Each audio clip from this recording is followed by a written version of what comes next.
Earlier this year, things weren't looking so good for Attorney General Eric Holder. Senators were mad at him because of the secrecy around Justice Department memos justifying drone strikes on American citizens.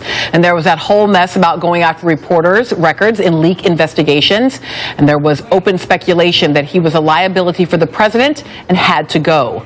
But in spite of all that, Holder kept working on something very important, reforming the justice system, especially when it comes to mandatory minimums. Take a look. With an outsized, unnecessarily large prison population, we need to ensure that incarceration is used to punish, to deter, and to rehabilitate, but not merely to warehouse and to forget. So last month I took action to change this by modifying the Justice Department's charging policy so that people charged with certain low-level, nonviolent drug offenses, individuals without ties to large-scale organizations, gangs, or cartels, will no longer be charged with offenses that impose draconian mandatory minimum sentences. Holder also helped to bring about last week's decision by President Obama to commute the sentences of 8 people who had each served at least 15 years for crack cocaine convictions. Each case was recommended to the president by the Justice Department.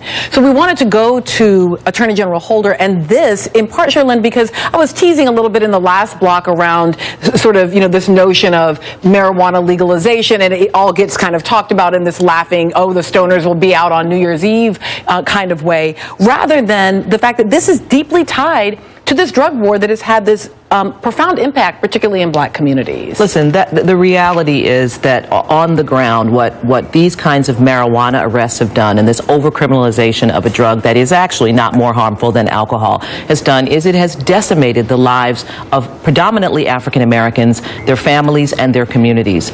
With marijuana arrests, with the records that result from it, with the kind of sentences that Attorney General Holder's talking about, this is going to be looked at as one of the great kind of inhumane acts of the late 20th, early 21st century, our culture of incarceration, and much of it has been centered around marijuana. So when we talk about legalization, it's nice to talk about it in Colorado and Oregon and all these places where we're going to see this legalization happen. It's really not about, slackers sitting around in their pajamas getting high. It's about changing a substantive policy, a structural policy that has essentially decimated African American communities by the war on drugs being concentrated on this particular drug. So it's good that these changes are happening. They're loosening up the soil. They're getting people to understand that we can make this change without, real harm to the community. But we shouldn't take our eye off the prize. And our eye on the prize is what's going to change our criminal justice system, which is really what this policy should be focused on.